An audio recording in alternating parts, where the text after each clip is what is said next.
Hello and welcome to your first monthly horoscope of 2014 for Virgo. Happy New Year, first of all, Happy New Year. And if you're interested to see the yearly horoscopes, they are already on my YouTube channel, so you can check that out. But let's have a look at what January will bring to the Virgos.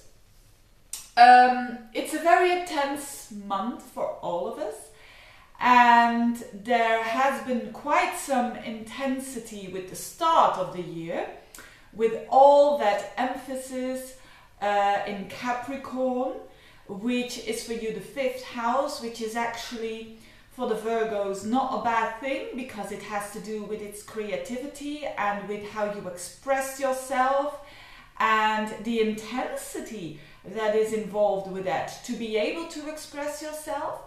But the whole month is a kind of a building up towards, you could say, a tension between a lot of planets. I'm not going to give you all the details, but the most important thing is your 2nd house. And I talked about that quite a lot in your yearly horoscope, because it's so important. You've got Mars in Libra for a long time, up until July. So that's, and it already started in December. So what does it mean? It means that this Mars is about, for everyone, it's about an emphasis on a certain area of your life. So for you, it is absolutely about trust. And particularly about trusting yourself. And that is because it's the 2nd house. And Mars is going to do a lot of things there. Mars is in the 2nd house, and therefore it opposes Uranus. Therefore it squares up to Jupiter, it squares up to Pluto and Venus. So actually this Mars is really a trigger of a lot of tension that has been building up for quite a while, and now is reaching its peak.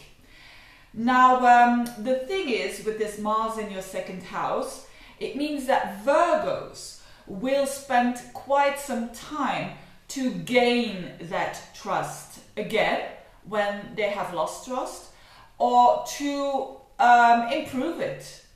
So of course, when we talk about the 2nd house, we can talk about money at a certain level. It is for some people just about earning more money and doing a lot of effort to do that. And the chances that you will gain more money are fairly positive, because you've got quite an amount of time to do that. Now, the other thing that it represents, and I think that's more important in general for the Virgos, is that it has to do with this confidence, which is also the 2nd house, and that has to do with trust, of course.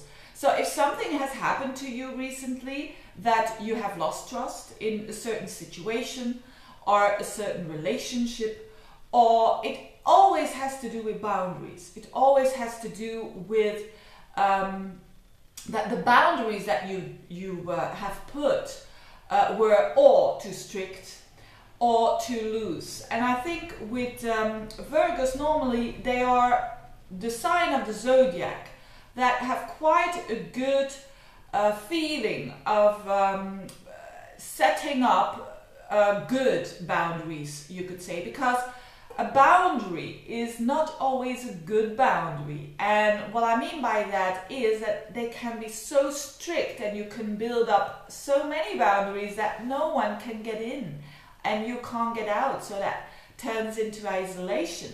And on the other hand, especially with Neptune opposing your sign, so especially those Virgos who have planets or an ascendant around 3 up until 8 degrees of Virgo, someone can cross over your boundaries, and you're not used to this, Virgo, because normally you're quite good at it. But with this Neptune there, and especially in relationships, I think, maybe you are going to connect with that need for building up more better boundaries, and that has to do with trust. So trusting yourself, basically, because if you've got a good relationship with yourself and with that you know yourself, and then this will be no problem for you. So what's the solution? The solution is just looking in the mirror, I think, and doing it in very little pieces, in very little steps, day by day. And I'm very positive about this aspect for you, Virgos, because you've got so much time.